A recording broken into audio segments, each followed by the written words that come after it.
I'm gonna start calling her Neo. Neo the time traveler.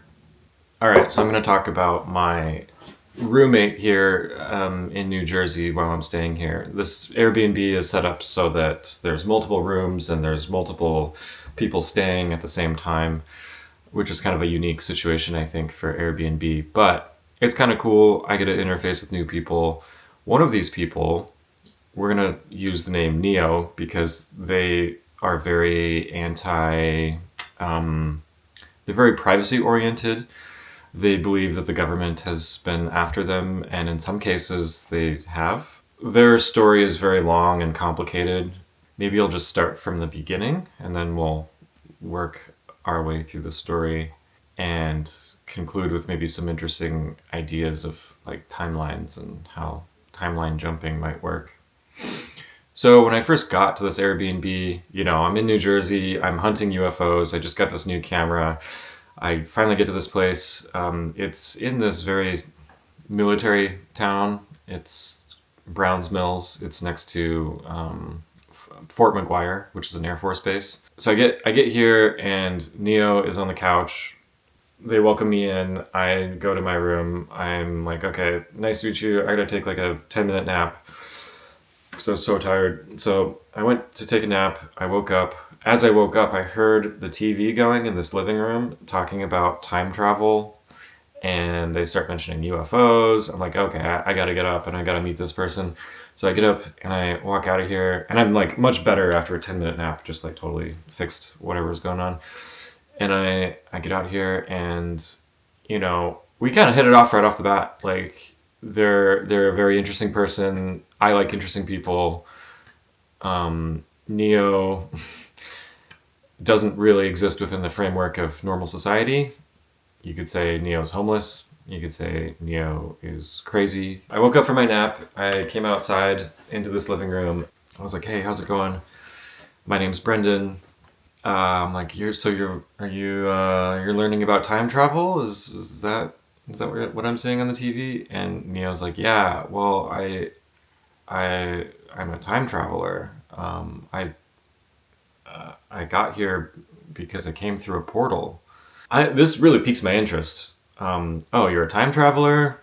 You came through a portal? Like, what do you mean? What kind of portal are you talking about? And Neo whips out their phone and shows me a picture of the window seat in the airplane. Neo had taken a plane. So you could argue Neo traveled through time and space, seemingly very linearly, like most humans do on a typical, human scale. And so, anyways, they show me a picture of a plane, and it's what it is it's a cool picture, but it appears as though the sun is on this side, the plane is right here, and it's casting a shadow and kind of a rainbow aura shadow effect, like around. Somehow there's like a shadow of the plane surrounded by almost like a rainbow on a cloud. And so that's, I guess, the portal that Neo's talking about. And it was trippy. It looked trippy for sure. It's a crazy photo, no doubt. So I've gotten to spend about a month with this person so far. And when Neo talks about being a time traveler and jumping timelines, here's the thing I recently realized about that is that, well, first off, the whole jumping timelines thing is kind of interesting. If you look at TikTok, there's a lot of people talking about jumping timelines, and there's a lot of, I can make a separate video of this, of all the videos I've saved on TikTok of people that are clearly freaked out that they just went through like some kind of time loop or something. So we all know that the timelines are collapsing on each other. Guys, the portal jumping time skipping thing is 100% real. It happened to me. It happened to me. I just experienced a glitch in the Matrix. Okay, so last night we think we experienced a glitch in the Matrix or a timeline shift, something. The whole timeline jumping thing is, if you're in a timeline and you jump timelines and you maintain your perspective from one timeline to another timeline, how would you ever know that you actually jumped timelines? Because you're going from here, boom, to here, right? So without being able to reference the timeline you were once on, how do you know that you had jumped? It's been very interesting spending a month with this person, Neo, because they not only claim to be a time traveler, but the way they process information and gain insight into the universe is very much through a high sensitivity to synchronicities. I don't even want to say it because I don't think it's true. And I don't know what the right I don't know what the right DSM-5 diagnosis would be, but all right, here's a better thing to say. You know when you take a bunch of psychedelics and you start noticing things you didn't notice before, and then all of a sudden there's like these weird relationships you can draw between things that you wouldn't normally pick up on? I've had this experience before where it just seems like everything is happening and everything has meaning behind what's happening. And for Neo, this is true 100%. Everything happens for a reason. Here's an example. So the other day I walked out of my room, and these rooms, since there's 3 separate bedrooms with 3 separate guests at any one point in time, the doorknobs have locks on them with a keypad that beep. I came out of my room the other day and I shut the door behind me, and I just came out here, drank a cup of coffee, said good morning to Neo. I was going to go back to my bedroom, and the door key knob, or the keypad on the doorknob just didn't work anymore. It's like it beeped and everything, but it just didn't work. The code didn't work. The code reset. I'm like, what the hell do I do? I just got locked out of my room for no reason. Neo's sitting there going, whoa, it's a sign, you know, this means something. What were you about to do to go back to your bedroom? And I was like thinking to myself, I'm like, well, honestly, I was just kind of really tired and I was just gonna crawl back into bed. And Neo turns to me and they say, yeah, whatever you were about to do, you need to take this as a sign from the universe that tells you that that's not the right path for you. The universe shut you down, literally shut the door in your face. Like, it's telling you something, and you should pay attention to that. And, you know, if I'm being honest, like, all I was going to do was crawl back in bed because I'm still tired. But at the same time, did I need to crawl back in bed because I was tired? The honest answer is no. I think I was just wanting to crawl back into bed because it's winter and it's depressing outside, and I think I was just feeling kind of depressed and just wanted to go back to sleep. Not that I needed sleep. So you could interpret what Neo is saying in a very positive way to live, in a sense. Like, if I were to truly take Neo's words to heart, I would recognize the universe is telling me, get up, go do stuff, you know, don't sleep your life away, just don't go back to bed. It's an interesting thing because whether or not it's real, whether or not the universe is telling me a message, you can still find meaning and messages in the universe, and that does make you a more conscious person, which is what Neo's whole thing is like, you need to wake up from the reality. Not me, because Neo actually almost instantly recognized that I'm already awake from reality. I'm already a conscious person, but the vast majority of people are not, just kind of slogging through life, you know, worried about their 9-to-5 job, waiting to get home to their white picket fence and 2.5 children, and, you know, their car payment and their mortgage payment, and just working within the system, and you know, the government's part of that. And so Neo's perspective is all that is like the Matrix. That's the system, and Neo has broken free because they have a greater awareness.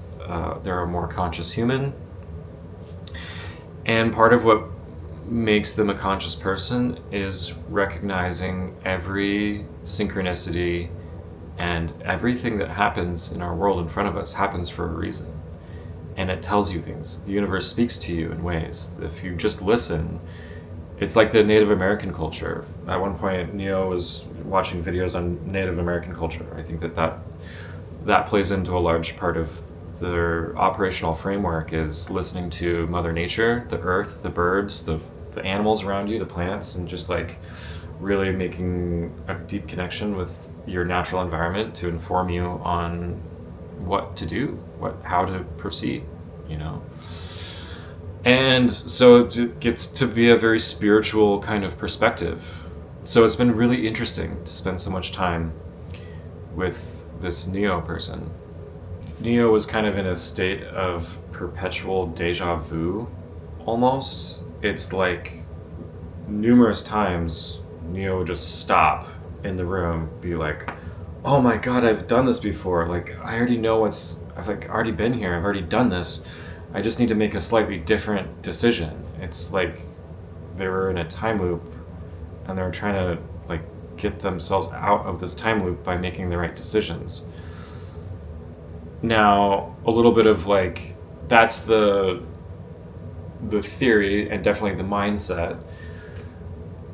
The more skeptical, pragmatic approach or mindset might be the fact that, well, Neo lived here in this town for 20 years.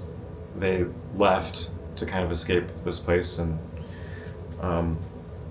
found themselves back here. So just being back in a physically the same spot, you know, sure it did feel like perpetual deja vu in a way. So it's interesting. There's always different perspectives on everything, like, and I can't really, at this point, I can't say really what I believe to be true. I'm just very open-minded, and I have to like kind of take it all at face value. I think that there's actually, I think what's cool, and here's what I'm leaning actually in the direction of, is the spiritual approach. That, like, I would rather live in a universe that speaks to me, that communicates with me, than one that is stale. All right, so I get to spend a month here in this Airbnb with this person, Neo, and they have another really long, complicated personal backstory of why they had to like actually leave here and go back to Florida, even though they had just gotten here like a month earlier. Here's the long and short of what happened with Neo. It was really hard to summarize this whole story because it's so complicated, and every time she would tell the story, it would start in the beginning or the end, and then she would say that's the end or the beginning. The whole concept of time was very confusing for this person. So basically what happened was she got a call from, or someone anonymously called CPS on her, likely because she was homeless and traveling in an RV, and there's a whole another conspiracy behind like who did what or why. But the long and short of it is that a number of cops showed up at her friend's doorstep and forcibly took her kids away from her. So that's why she has to go down to Florida to go appear in court to fight for her kids. Neo was literally hunted by the government. There's an email from Google that says Google has given the authorities all of your information. Total access to everything you've ever put on Google. I was like, holy shit, that's a crazy email. Like, I've never seen that. I didn't know. Like, I assumed that would exist in some capacity, but I would never expect to actually meet someone who has that type of email. So yeah, Neo was being tracked by the government, and there's some paranoia there for sure, and maybe it's justified in a lot of ways. Oh, and then, yeah, part of the value structure of that is that the government took my kids away from me. Why would I go to work and pay taxes to the government who took the kids away from me? Like, that actually makes a lot of sense to me. Of course you would not want to participate in a system that you disagree with. They already were trying to homeschool their kids because they didn't like the concept of school. I would never homeschool my kids if I had kids, but I think that homeschooling exists for a reason. Some people choose to do it, and we live in a free country. That's up to people's choice. This is, part of what makes America America, right? So part of what also makes America America is the surveillance state, all the cameras and everything.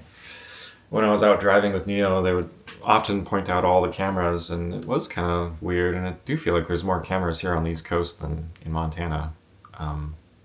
They have these weird little, like, trailers. They're almost like little generators, but I think some of them have little solar panels on them. Anyways, they're little white trailers and just a big pole. And at the very top of the pole, there's a blue flashing light and then an array of cameras.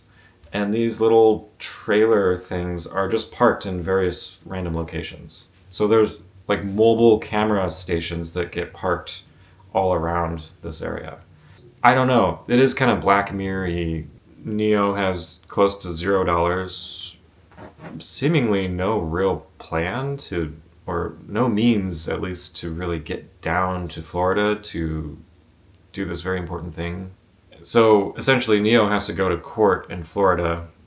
So I told Neo, oh, I was actually planning on maybe going down to Florida. But it turns out they needed to be in Florida like by tomorrow. And so my time frame didn't line up with theirs in terms of going down south. Otherwise, I would have given them a ride for sure. If it had lined up, yeah, why not? But that puts Neo in a very difficult position. How are they supposed to go to Florida to show up with court to try to fight for their kids when they don't have any money or any means to get down? Florida's like a 15-hour drive from here. So I rented a car for Neo and I gave them some gas money and I gave him a ride to the airport to pick up the rental car yesterday and gave him a hug and sent them on their way. I was sitting here editing the video I made about Neo, and then I found this, which is the letter they wrote to me, and I figured I will read it. See what it says. I haven't read it yet. This is bizarre. First it says soulful. No idea where they could have gotten this. Maybe it's something they had already? I don't know. It says, Dear Brendan, I just wanted to tell you again how much our time together was super special, and I appreciate you so very much. You taught me so much about myself, and you let me be me, and that was nice.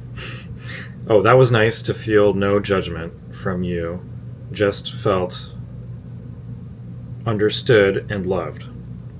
You are a very special being, and I am excited to hear where the next stage of your journey leads you.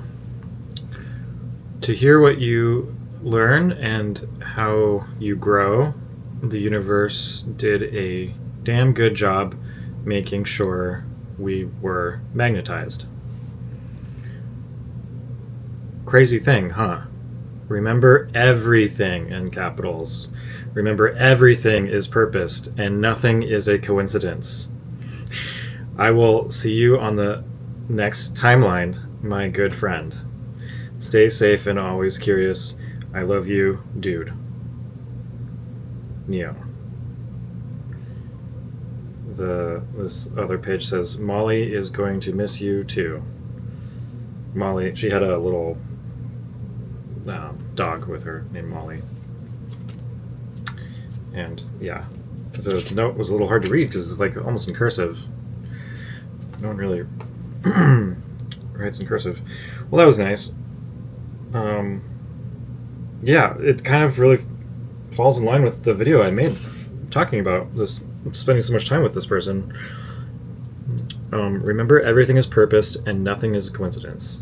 I will see you on the next timeline, my good friend. Yeah.